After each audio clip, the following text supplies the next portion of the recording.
Mafikaayyoo guddaa qabaa galmaan tayuun garuu naftuu miti dhibbaa qabaa. Ansi galachuu koo malee hin beekne waliinuu badiin qabaa. Heera namurteemmoo adabbii nu daangaa qabaa. Naasuun adabuunu sirraa uumamiin qabaa.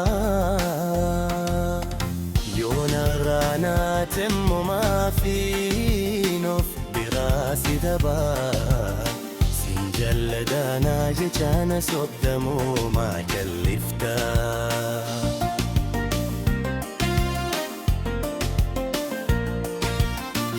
Adeemsi geena maal galuu waan adibaa midhaadhaan mala maalifnaa hubannee abgamiin sirraa koo dadhabaa.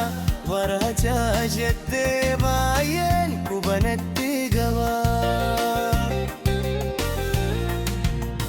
An fayyaan qaba garuu jaalaluma teetu fuula kee naggaabaa. Jaalalli jaalalaa lubbuuyee hiikaa lamaan qabu si jaallachuun tugada sin sabuna fubatu qaman dandeeysin nadihadu asdeebi bajateetini namilladu hin fagaatini